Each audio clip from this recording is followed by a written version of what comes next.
नमस्कार सगळ्यांना. आज आपण ॲसेट प्रॉपर्टीज यांचा उपयोग काय आहे डेटाबेस मॅनेजमेंट सिस्टीममध्ये, ट्रान्झॅक्शन्समध्ये ते शिकणार आहोत. ॲसेट प्रॉपर्टीज म्हणजे काय? तर A for atomicity, C for consistency, I for isolation, D for durability. या प्रॉपर्टीजचं DBMS ट्रान्झॅक्शनमध्ये काय महत्व आहे हे आपण एक एक प्रॉपर्टी घेऊन समजून घेऊया. पहिली प्रॉपर्टी आहे ॲटॉमिसिटी. ॲटॉमिसिटी म्हणजे ऑल ऑर नथिंग. याचा अर्थ असा आहे की एकतर पूर्णच ट्रान्झॅक्शन कंप्लीट झालं पाहिजे किंवा मग काहीच नाही झालं पाहिजे. म्हणजे ट्रान्झॅक्शनची डेफिनेशन काय? पहिल्यांदा जी ट्रान्झॅक्शनची डेफिनेशन आहे, ट्रान्झॅक्शनची डेफिनेशन अशी आहे की transaction is a sequence of operations performed as a single logical unit of work. म्हणजे काय की मल्टिपल ऑपरेशन्स मिळून एक ट्रान्झॅक्शन तयार होतं. ओके, आणि ती प्रॉपर्टी जी आहे की हे सगळे ऑपरेशन झाले तरच ट्रान्झॅक्शन कंप्लीट झालं असं म्हणू शकतो. त्यालाच ॲटॉमिसिटी म्हणतात. ठीक आहे. So atomicity ensures that it either happens completely or not at all. म्हणजे एक तर पूर्ण झालं पाहिजे किंवा नाही झालं पाहिजे. ठीक आहे.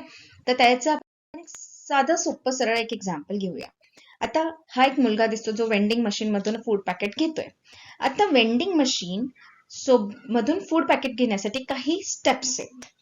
पहिल्यांदा मला माझे पैसे टाकावे लागतील, मग मला फूड पॅकेट सिलेक्ट करावे लागेल, मग ते वेंडिंग मशीन ते फूड पॅकेट सेट करेल त्या कॉईल मधून व्यवस्थित आणि खाली पडेल आणि मग मी ते पॅकेट घेईल, जसं या मुलाने घेतलं.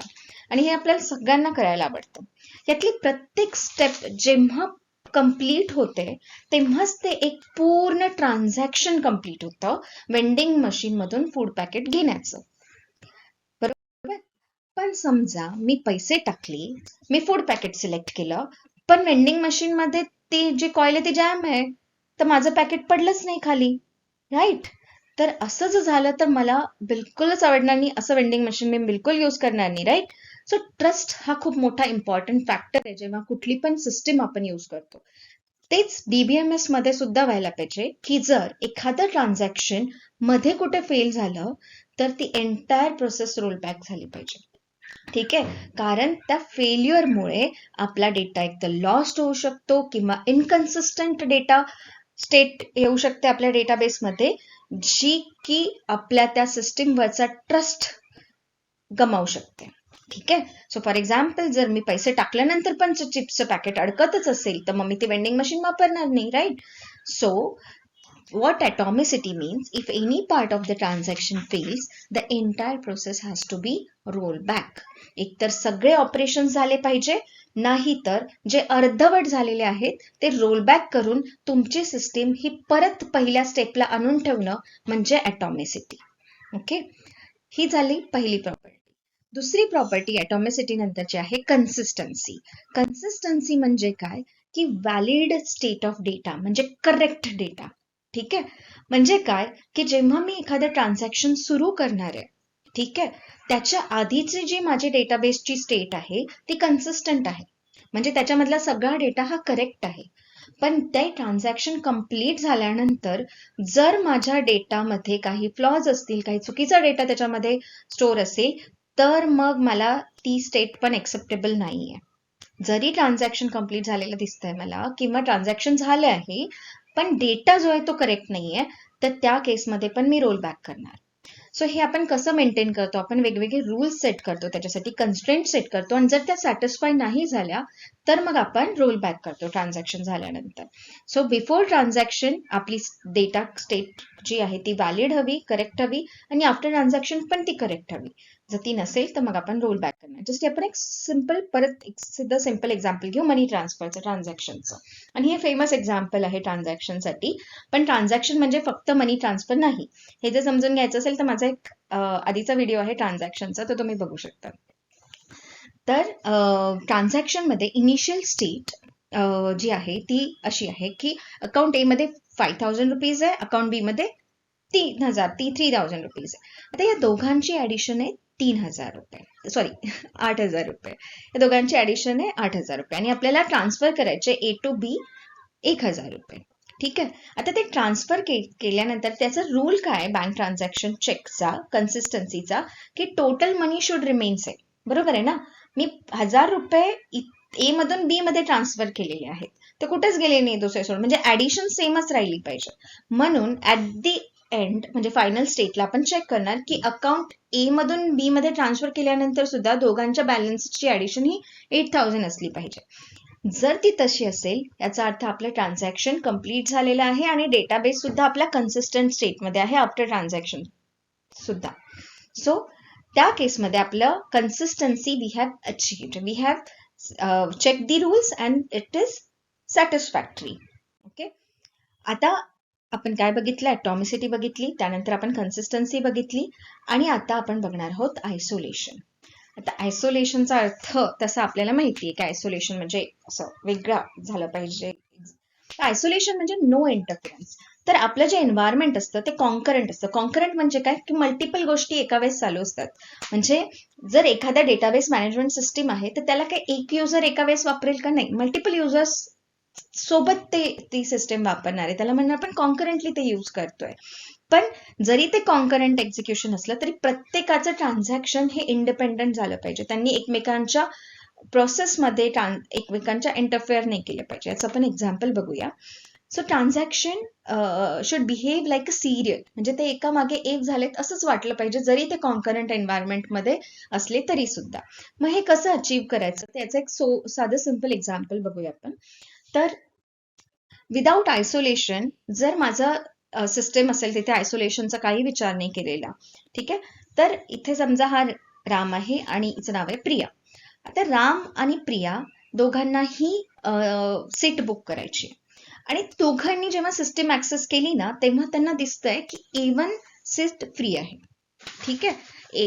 A1 सीट अवेलेबल आहे, तिला पण सीट अवेलेबल दिसते, त्याला पण सीट अवेलेबल दिसते. ठीक आहे. आता दोघही जण इनिशिएट करणार त्या A1 सीटच्या बुकिंगसाठी. ओके.